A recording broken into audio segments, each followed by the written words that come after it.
Povo de Deus, abra sua Bíblia, por favor, em 1 de Pedro, capítulo 3, versículo 18. 1 Pedro 3, versículo 18. Chamo sua atenção para este texto para pensarmos sobre o fruto da Páscoa. O fruto da Páscoa. 1 de Pedro 3, 18. Pois Cristo também sofreu por nossos pecados de uma vez por todas. Embora nunca tenha pecado, morreu pelos pecadores a fim de conduzi-los a Deus. Sofreu morte física, mas foi ressuscitado pelo Espírito, por meio do qual pregou aos espíritos em prisão, e aí prossegue.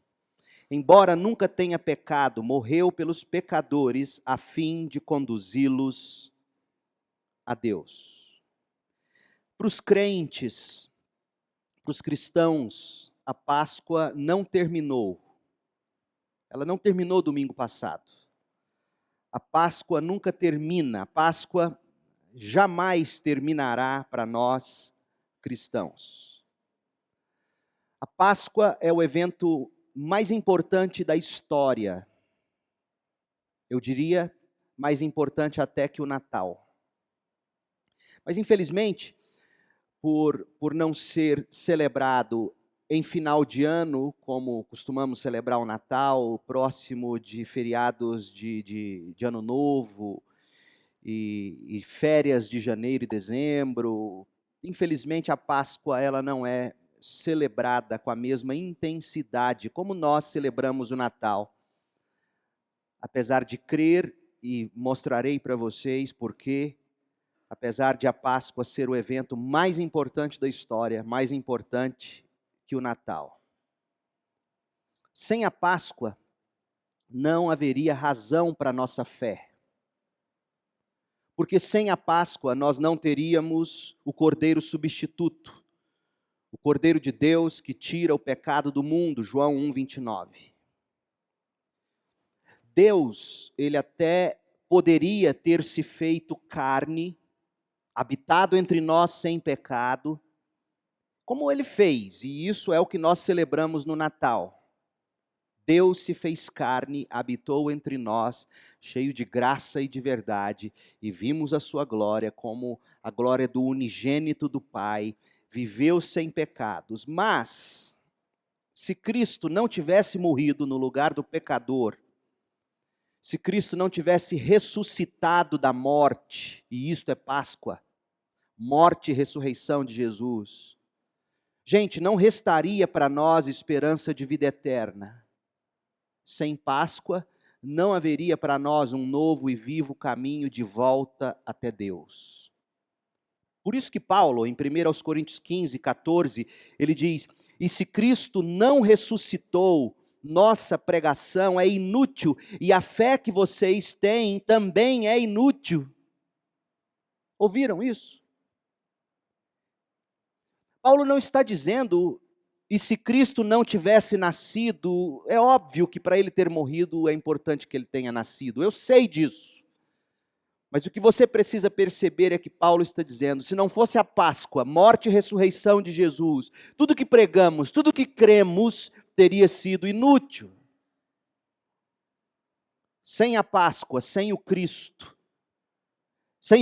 que é o nosso Cordeiro Pascal, que foi sacrificado, 1 Coríntios 1, 7, nós permaneceríamos condenados em nossos pecados.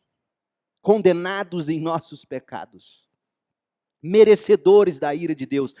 Não é exagero, meu povo, portanto, exagero nenhum dizer que a Páscoa é a data mais importante para os cristãos, mais até que o Natal. O Natal, ouça bem isso, o Natal colocou Deus entre nós, João 1,14. O problema, no entanto, permaneceu. Deus entre nós e pecadores não tem acesso a Deus. Agora a Páscoa, como diz 1 de Pedro 3,18 que a gente leu, a Páscoa nos conduziu a Deus. O Natal trouxe Deus e colocou Deus entre nós. A Páscoa nos conduziu a Deus. Portanto, gente, é a Páscoa que nos permite viver plenamente o Natal. Sem a Páscoa, o Natal seria apenas uma vitrine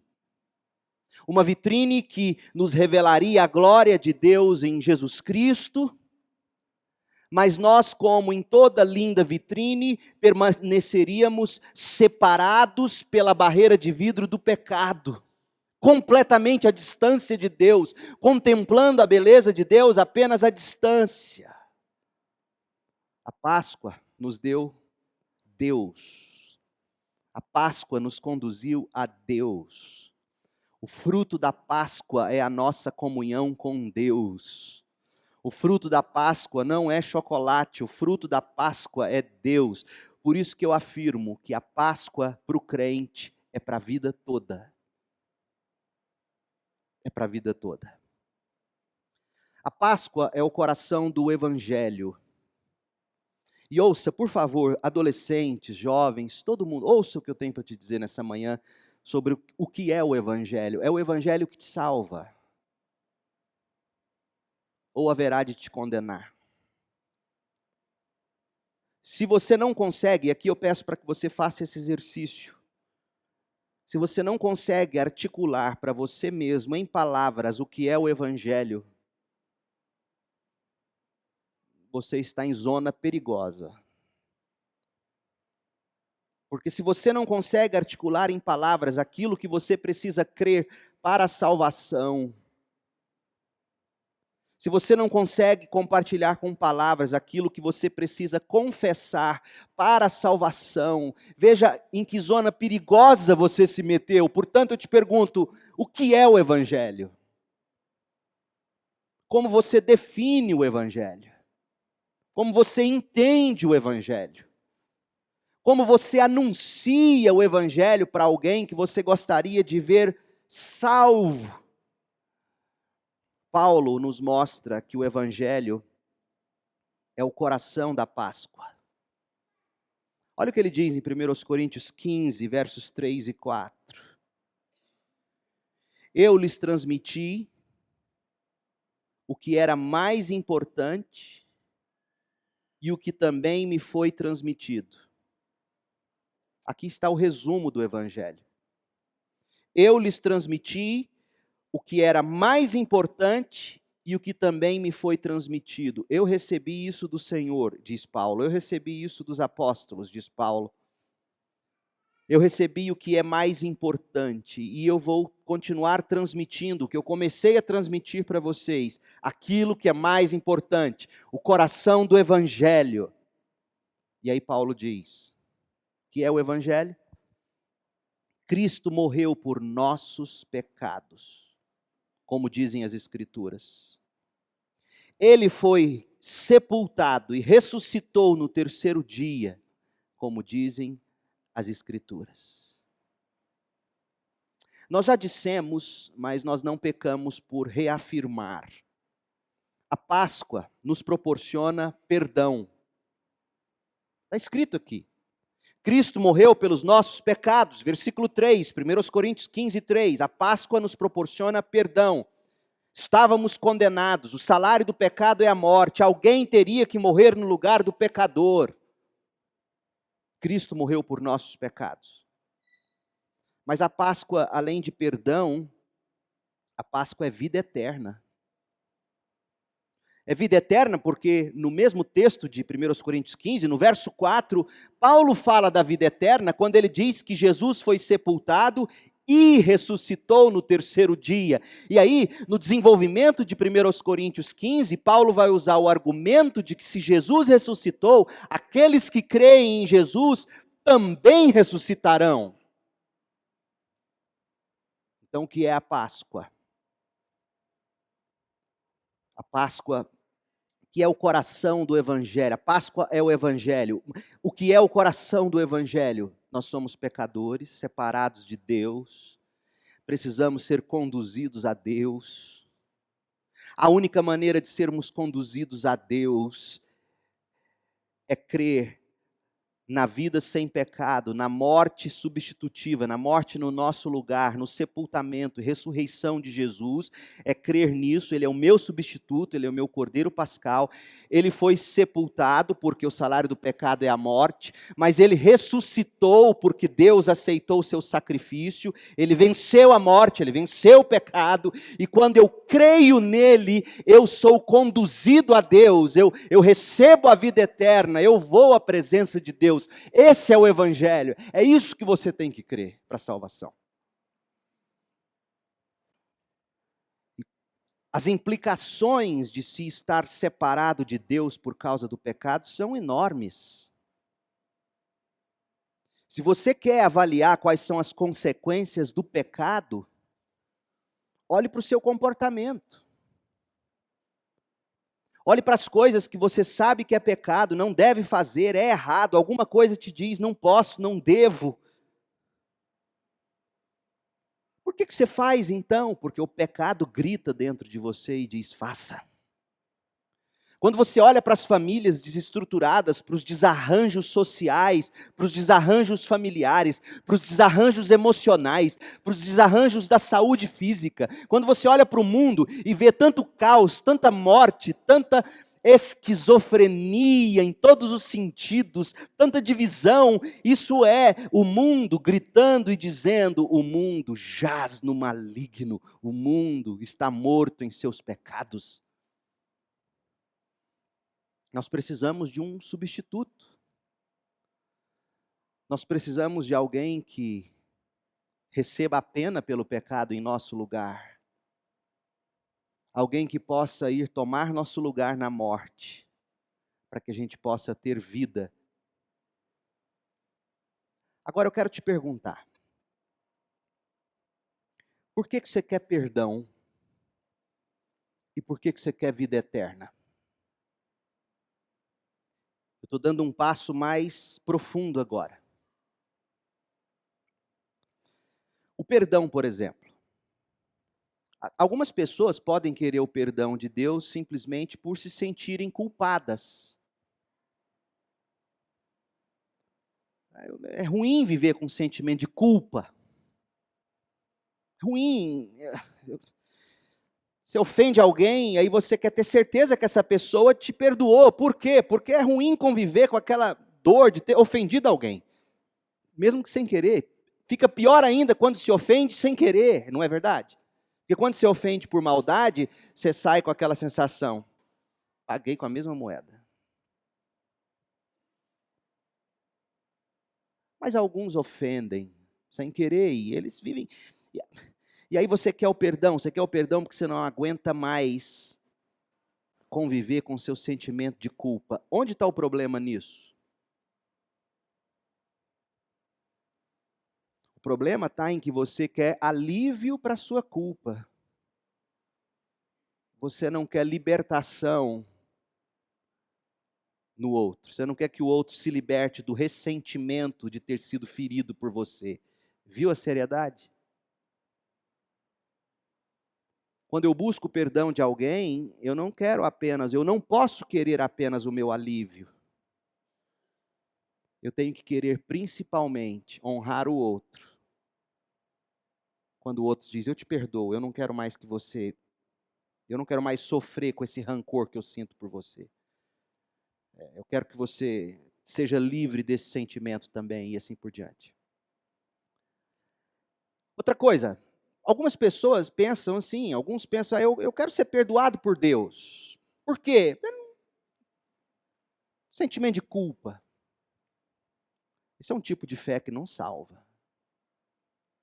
Outra coisa, eu pedi para uma pessoa há pouco tempo definir para mim o Evangelho. E a pessoa disse que o Evangelho para ela foi ter visto os pais viverem bem, terem sido curados, prosperarem, e ela queria ter uma vida assim. Eu queria entrar na cabeça e no coração daquela pessoa e mudar todos os mecanismos e dizer, isso não é o Evangelho. A promessa do Evangelho não é que você vai ser curado, fisicamente, necessariamente falando. A promessa do Evangelho não é que você vai ter uma família equilibrada. A promessa do Evangelho não é que você vai ser próspero. A promessa do Evangelho é que você vai ter paz com Deus. A promessa do Evangelho é que você e Deus voltarão às pazes. A promessa do Evangelho é que você será conduzido a Deus.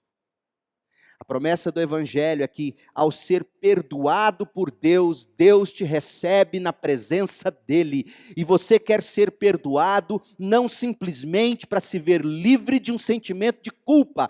Você quer ser perdoado para poder sentar na sala de estar com Deus, olho no olho, desfrutando da companhia de viver com seu Deus. Isso é o Evangelho. Irmãos, vamos ser honestos, quantas pessoas têm crido num evangelho errado? O perdão, ele é precioso. Sabe por que o perdão é precioso? Porque o perdão definitivamente nos conduz a Deus.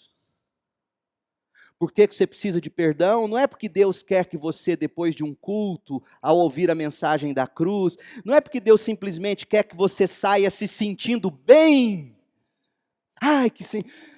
Fui perdoado. Aí você sai se sentindo bem para viver sua vida nos mesmos prazeres de antes. Isso não é o Evangelho. Deus não te perdoa para você se sentir bem e gastar o que Ele te dá nos seus próprios prazeres. Tiago, no capítulo 4, vai chamar isso de adultério. Agora, Deus te perdoa.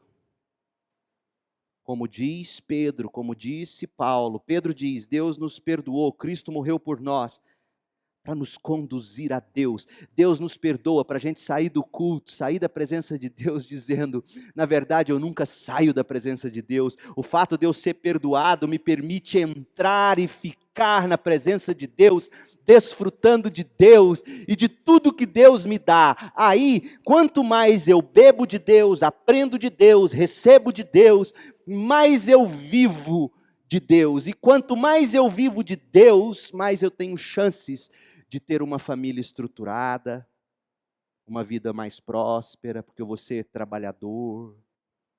Percebe a diferença? Quanto mais com Deus, mais eu me torno um pacificador. Quanto mais com Deus, mais eu me torno alguém cheio de amor. Quanto mais com Deus, mais alegria no espírito. Quanto mais de Deus, Deus, Deus. Porque o perdão não é para você ficar se sentindo bem. Ufa, eu sei que Deus me perdoou. Agora eu vou continuar vivendo para o meu trabalho, para a minha família, para os meus prazeres. Aleluia. E um dia, quando eu morrer, eu vou para o céu. Não é o Evangelho. E eu espero em Deus que você nunca viva para se lembrar e dizer com lamento, poxa, pena que o pastor tinha razão. O Evangelho é o perdão de Deus para você poder ser conduzido à presença de Deus e desfrutar de Deus. O que é vida eterna? Vida eterna. Muita gente vai dizer, se você for um evangélico mais ortodoxo, conservador, e não é errado de tudo, mas é incompleto. Muita gente vai dizer assim, não, vida eterna é o oposto de inferno, vida eterna é o oposto de perdição eterna. Então, se você quer ir para o céu apenas com medo do inferno, o céu não é seu lugar. Porque você nunca vai viver bem num lugar, ouça bem, você sabe disso. Você nunca vai viver bem num lugar onde você diz, eu estou aqui porque é a única opção, é a melhor opção, simplesmente. É como se eu perguntasse assim, Evelyn, por que você quer casar com Lúcio? Ela dissesse, é o único homem mais lindo do mundo. Há controvérsias. Percebe? Você não escolhe algo de uma forma que você honra a escolha. Perceba? Você não escolhe algo de forma que honra a sua escolha, simplesmente dizendo, é porque a outra escolha eu não queria, então só sobrou essa, eu vou viver com essa. Isso desonra a Deus. Por que você quer o céu? Ah, eu não quero ir para o inferno. Espera aí. Não é assim. Outra coisa, por que você quer o céu? Porque, veja bem, gente, quem quer o céu simplesmente porque não quer o inferno, está idolatrando o quê? Deus ou o seu próprio prazer? Segundo, por que você quer o céu? Não, porque lá no céu eu vou conviver com pessoas que eu amo e sei que morreram e foram para lá. Tá, tudo bem. Mas se esse é o seu principal desejo, quem é que vai ser honrado no céu? Deus, que te conduziu à presença dele? Ou os que você ama e lá já estão te esperando? Então, o que é vida eterna? Vida eterna não é só você fugir do inferno, e vida eterna não é só você rever amigos e amores e viver feliz para sempre. Vida eterna, João 17:3, e a vida eterna é isto: conhecer a Ti, conhecer a Ti, conhecer a Ti, o único Deus verdadeiro, e a Jesus Cristo, a quem enviaste ao mundo. Vida eterna é relacionamento com Deus em Cristo Jesus. Isso é vida eterna. Deus é o Evangelho. Disse John Piper num livro excelente dele, que a editora Fiel publicou, e infelizmente está fora de edição, mas se você encontrar cópia dele, compra, leia.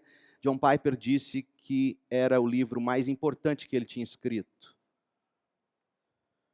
E a tese dele correta é esta: Deus é o Evangelho porque Deus é a melhor notícia. O Evangelho não é perdão. O Evangelho não é vida eterna. O Evangelho é que eu fui perdoado para passar vida eterna com meu Deus. Isso é vida eterna. Deus, o fruto do Evangelho, o fruto da Páscoa é Deus.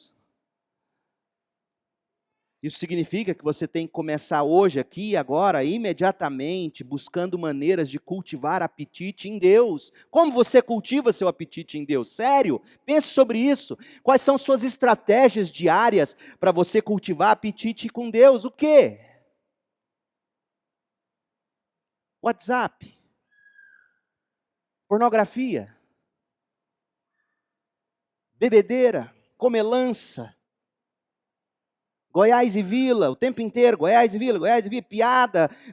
Como que você aguça o seu apetite por Deus? De que maneira você busca apetite? Minha mãe achava que era biotônico Fontoro com fava de sucupira, e tacou isso na gente. Porque eu era magrelo, eu tinha umas canelas finas, queria ter ficado daquele jeito. Minha mãe me tacava essa comilança, e eram uns remédios, vitamina B12, Ivomec, criolina, era um rolo. Aí, por isso que eu estou assim, gordo. Não tinha apetite, aí ela criava uma maneira de aumentar apetite, punha na natação, e fazia um rolo, menino, você tem que comer. E eu falava, mãezinha, eu não estou com fome. Aí ficava o dia inteiro sem comer, chegava de noite com fome. Sabe o que eu fazia? Picava uns 2, 3 tomates com limão, sal, passava um bife, tacava ketchup, meio copo de açúcar, completava o resto com Neston, enchia daquele leite grosso da fazenda. Que dieta é essa? Me matou, olha aqui o resultado. Eu carrego no corpo as marcas da refeição saudável. O que eu quero dizer com você? Você não provoca o apetite pela coisa certa, aonde você vai buscar saciar sua fome? Em açúcar com Neston. Iludido de que todos os nutrientes que está ali na latinha do Neston substitui toda aquela dieta balanceada que você tinha que ter tido ao longo do dia. Percebe o que a gente faz com a vida espiritual da gente? E a gente ainda inventa versículos. Existe 1000 maneiras de preparar Neston. Invente a sua, lembra? A gente não tem apetite por Deus, a gente não nutre apetite por Deus, aí a gente fica com fome, e a gente mata a fome no que não presta. Dinheiro, sexo, poder. Aí, você pergunta para a pessoa assim, você vai para o céu? Claro que eu vou. Por que você vai para o céu? Deus me perdoou. Aí você aperta um pouquinho e fala, perdoou por quê? E segundo, não responde não, pensa, perdoou por quê? E perdoou para quê? Acabou, acabou o evangelho. Desmonta, a pessoa cai, olha para sua cara e fala, vocês perceberam a seriedade do que eu estou dizendo, meu povo? Evangelho é mensagem de perdão, não para você sair bem, continuar bebendo leite com Neston e açúcar. Evangelho é para você receber perdão de Deus, com a consciência de que você estava separado de Deus, e esse perdão de Deus, por tudo que Cristo fez por você, morreu, ressuscitou, morreu no lugar de quem deveria ter morrido, ressuscitou como vitória, e se você nele crê, você é perdoado, e isso te conduz a Deus, 1 de Pedro 3,18, para você viver com Deus, desfrutar de Deus, matar seus apetites em Deus. Esse é o Evangelho. Esse é o fruto da Páscoa. Eu e você precisamos disso. Então, a primeira aplicação que eu faria a você nesta manhã é esta. Se o Evangelho é o perdão que eu recebo de Deus pelo que Cristo fez por mim, no meu lugar enquanto pecador, e se o fruto desse perdão é que eu fui conduzido à presença de Deus, para desfrutar de Deus, para conhecer Deus, João 17,3, para ter intimidade com Deus, se esse é o Evangelho, se o fruto é Deus para mim, como meu tesouro, minha alegria, meu prazer, primeira pergunta, minha alma, por que que nós não temos prazer em Deus, minha alma? Vamos resolver isso, minha alma. Minha alma. O que nós devemos fazer, ó minha alma, para a gente ter fome e sede de Deus? Qual foi a última vez que você fez esse tipo de lamento? Não estou dizendo que você tem que chorar, descabelar. Alguns fazem, amém, mas não precisa. Mas quando foi que você ficou angustiado e dizendo, Deus, eu sou perdoado, o Senhor me conduziu à sua presença, mas eu estou sendo honesto, Deus, eu não tenho prazer em Deus. Qual foi a última vez? Você pediu a Deus apetite, Deus me dá apetite. Me dá apetite por Deus. Me dá apetite por Cristo. Agora me permita, em segundo lugar, mergulhar nesse texto, 1 Pedro 3,18, e ver com você como que o Evangelho nos conduz a Deus. Como? Porque pode ser que nessa manhã você seja pela primeira vez conduzido a Deus, ao ouvir o Evangelho. E pode ser que nesta manhã você encontre na forma como Pedro escreveu aqui, a maneira como dia a dia você usa o Evangelho para ser conduzido a Deus. Porque, meu povo, sabe o que acontece com a gente tantas vezes? A gente pensa que o Evangelho é só para domingo à noite, quando o pastor prega, aí ele tem que fazer um apelo para levantar um povo à mão, aí o Evangelho foi pregado. O Evangelho é para quem precisa ser convertido. Não, o Evangelho é para mim e para você todo dia, toda hora. Todo dia, toda hora. Se a sua dieta não é o Evangelho, reveja se você de fato está na salvação. Não sou eu que digo isso. Paulo diz isso no final da segunda carta aos Coríntios. 2 Coríntios 13. Reexamine-se para ver se de fato estão em Cristo. Então, como é que o Evangelho nos conduz a Deus? Como é que ele nos conduz a Deus no dia da conversão? E como é que o Evangelho continua nos conduzindo a Deus toda hora, toda hora, toda hora, toda hora? 1 de Pedro 3,18. Mas antes, eu quero que você saiba de forma muito clara a seriedade do nosso pecado.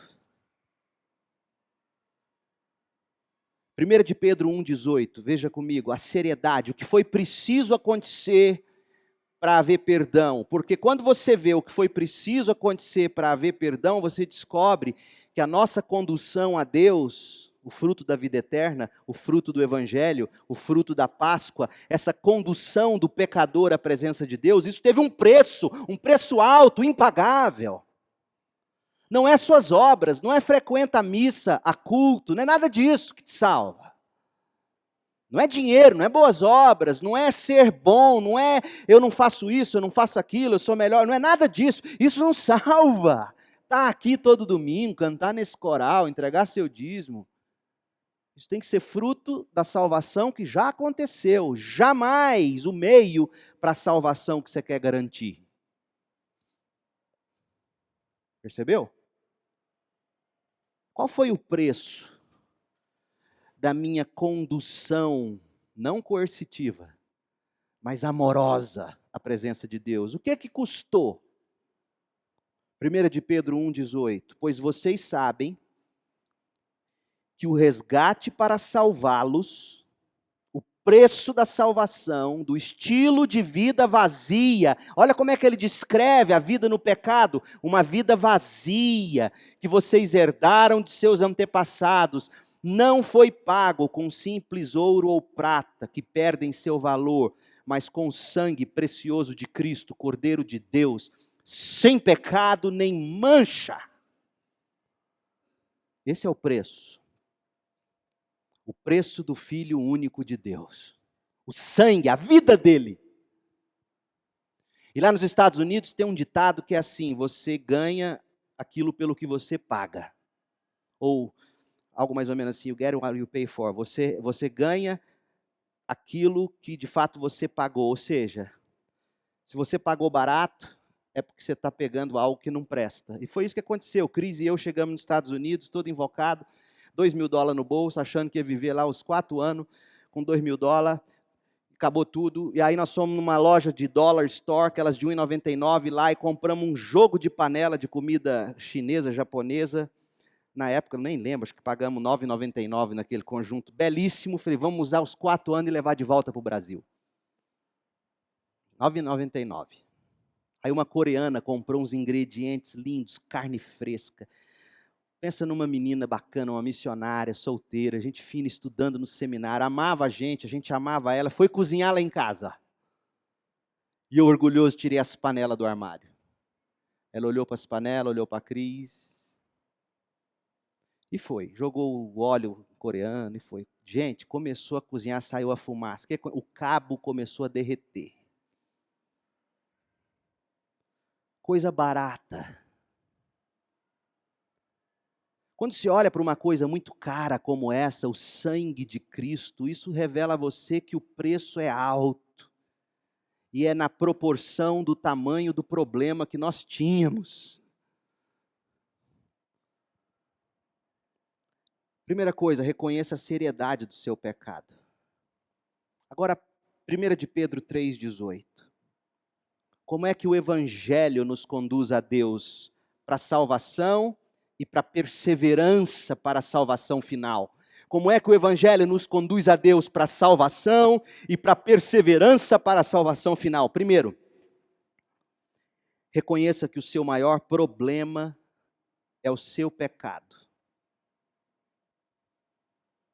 Pedro diz assim: pois Cristo também sofreu por nossos pecados. O maior problema do ser humano é o pecado dele. O seu maior problema não é a cidade onde você nasceu, não é a pessoa com quem você casou, não é os pais que você tem, os filhos que Deus te deu, o emprego que você não tem, o país que você vive. O seu maior problema não é isso. O seu maior problema é o seu pecado.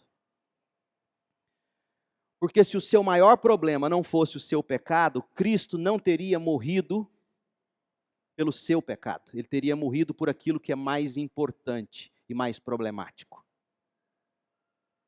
E se ele morreu pelos seus pecados, sofreu por nossos pecados, é porque o nosso maior problema é o pecado. Então, em toda e em qualquer situação de desastre na sua vida, no seu trabalho, na sua família, na sua sociedade, a primeira coisa que você tem que identificar é: olha o que o pecado está fazendo comigo, com a minha família. Olha o que o pecado faz, Isaías 59:2, foram suas maldades que os separaram de Deus, por causa de seus pecados, ele se afastou e já não nos ouvirá. Separados de Deus pelo pecado, eu fico com fome.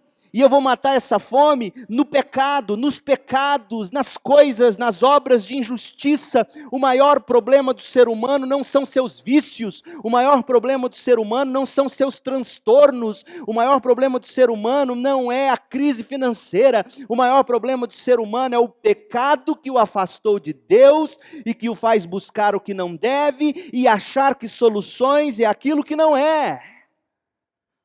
Pois Cristo também sofreu por nossos pecados. Sempre que você se vê numa crise, pare e diga: Deus, que pecado tem me trazido para cá? Segundo, embora nunca tenha pecado, diz o texto de 1 Pedro 3,18, morreu pelos pecadores, o justo pelo injusto. Sabe como é que se aplica o evangelho num problema familiar? Em vez de você acusar o outro e odiar o outro, você começa a ter compaixão do outro, porque Cristo morreu pelo pecado do outro também. Cristo, diz Gálatas 3,13, Cristo nos resgatou da maldição pronunciada pela lei, tomando para si mesmo a maldição por nossas ofensas. Cristo tomou sobre si as nossas maldições. Então você não tem que carregar sentimento de culpa, você joga esse sentimento de culpa na cruz. É lá que ela pertence.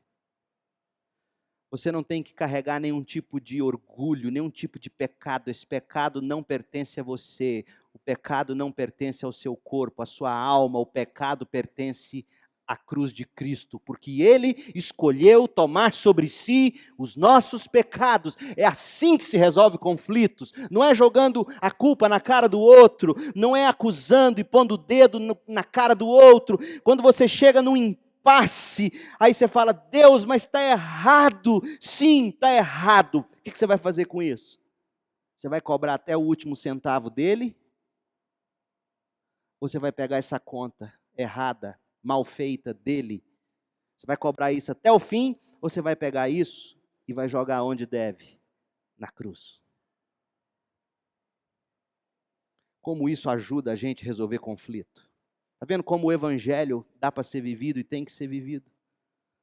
Terceiro, Cristo sofreu e morreu de uma vez por todas, diz Pedro, 1 de Pedro 3,18, de uma vez por todas.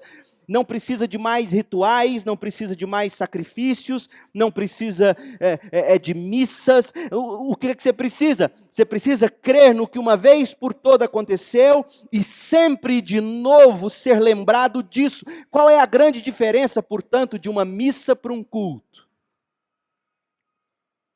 O que se crê na missa é que aquele ritual da hóstia, dominicalmente, que o pastor, o padre faz, é Cristo sendo sacrificado de novo. E quem participa regularmente daquilo é salvo. Quem não participa regularmente daquilo não é salvo. Não. Pode ser que na prática ele não te diga isso, mas nos documentos da igreja é isso que está escrito. Qual a diferença disso para um culto? Aqui nós não estamos sacrificando Jesus. Nem quando servimos ceia. Ele já foi crucificado. O que a gente está fazendo é trazendo à memória aquilo que você deve crer e permanecer crendo. Crer e permanecer crendo. Crer e permanecer crendo.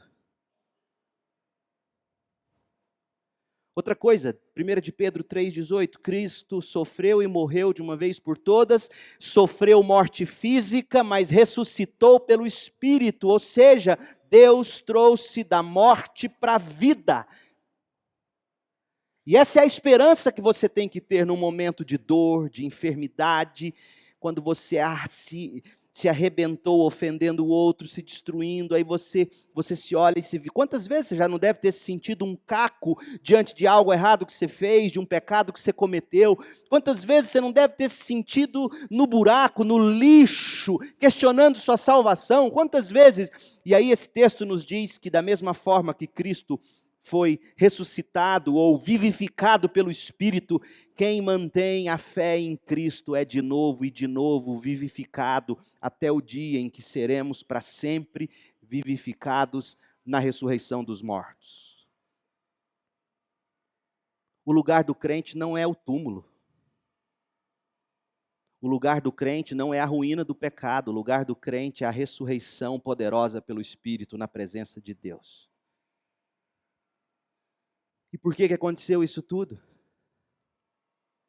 Pedro termina dizendo, para nos conduzir a Deus. E aqui eu vou encerrar lendo para vocês um trecho do sermão do Jonathan Edwards, que ele pregou em 1731, para a igreja dele, falando da verdadeira excelência do perdão, o que significa ser perdoado, o que significa ter vida eterna. Veja que ele estava pregando para uma congregação onde a maioria era de jovens. Igualzinho os cultos de jovens das casas por aí afora. Só que não. Olha o que ele diz sobre por que o perdão é bom para nós, por que a vida eterna é boa. Abre aspas, os redimidos têm todos os seus reais benefícios em Deus. O próprio Deus é o maior bem que os crentes possuem e desfrutam por meio da salvação. Deus é o bem mais sublime e a soma de todos os benefícios que Cristo adquiriu. Deus é a herança dos crentes, Ele é a porção de suas almas, Deus é a sua riqueza e o seu tesouro, seu alimento, sua vida, sua moradia, seu adorno, sua coroa, sua honra e glória eternas. Deus não tem ninguém, ou melhor, os crentes não têm ninguém no céu além de Deus. Deus é o grande bem a quem os redimidos são acolhidos na hora da morte e para o qual eles ressuscitarão no fim dos tempos. O Senhor Deus, Ele é a luz de Jerusalém celestial, é o rio da água da vida que corre e a árvore da vida que cresce no meio do paraíso de Deus. As magníficas excelências e beleza de Deus serão o que por todo sempre nutrirão os pensamentos dos santos e o amor de Deus será o seu banquete eterno. Os remidos desfrutarão de outras coisas, eles desfrutarão dos anjos, desfrutarão uns dos outros. Mas o que os salvos apreciarão nos anjos, o que os salvos apreciarão nos outros, ou em qualquer coisa, o que irá conceder prazer e satisfação aos salvos, será o que de Deus é visto em tudo e em todos. Deus é a nossa herança. Saia daqui querendo mais de Deus, meu povo. Você foi perdoado não para viver com a consciência tranquila e viver sua vida do jeito que você acha melhor. Você não recebeu vida eterna para você se livrar do inferno e desfrutar de tudo de bom que o céu tem para dar. Não, isso não é o Evangelho. Você foi perdoado para ser conduzido à presença de Deus, conhecer Deus, provar de Deus, desfrutar de Deus, amar Deus, querer mais Deus. Esse é o fruto da Páscoa. Pai, em nome de Jesus, dá-nos graça para permanecer comendo deste fruto. Deus, obrigado por tudo que Jesus fez e faz, proporcionando-nos Deus. Que o teu Espírito nos ajude, provoque em nós apetite, desejos santificados. Ó Deus, que o fruto da Páscoa, que Deus, seja para nós sempre doce, gostoso, prazeroso, sublime, inigualável, inesgotável, indescritível. Faça de Deus o nosso maior tesouro, ó Deus. Em nome de Jesus. Amém.